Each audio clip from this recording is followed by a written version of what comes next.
Hello, in this video we're going to go through how to answer a question on potential difference, current and resistance using the equation from Ohm's law. Before we do, as a quick reminder from the previous video, the greater the resistance of a component, the smaller the current will be. If it's harder for that charge to flow, because the resistance is higher, the current will then be smaller. And that's assuming, of course, that the potential difference, the push from the battery, does not change. The equation, potential difference equals current times resistance, potential difference measured in volts, capital V, current in amperes or amps, capital A, and resistance is measured in ohms, and that's with the Greek letter omega. So let's take a look at an example question. So we've got calculate the resistance in a bulb if the potential difference is 12 volts and the current flowing is 0.23 amps. So the first strategy is to box the value that needs to be calculated and underline all the other key information. So we want to calculate the resistance, so we've put a box around that, and the other key information, well, 12 volts is the potential difference and 0.23 amps is our current.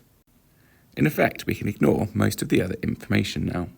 The next step is to write down the values. So we're going to simplify all of this. So I'm going to write resistance equals R because, well, we don't know what the value for resistance is, so R.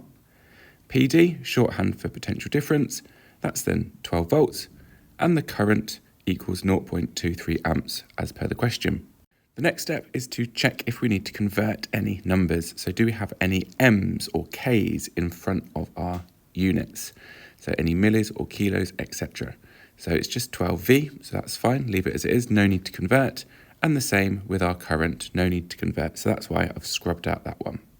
Because we've written out our answer so far really neatly, we can identify the three things we need to now find an equation to use for. So by looking at these three things, we should be able to identify that potential difference equals current times resistance as our equation. The next step is to substitute in our values. And what I mean by that is, well, rather than writing PD, as you can see underneath, I've written 12. Rather than writing current, I can change that to 0.23. And rather than writing resistance, I can then put in our value for R. So let's simplify it further. And now we can look to rearrange for the next step. The next step then is to get the value for R equals. So we know that we've got 12 equals 0.23 R or times R. Now because they're multiplied, in order to remove it from this side of the equation, we need to do the opposite.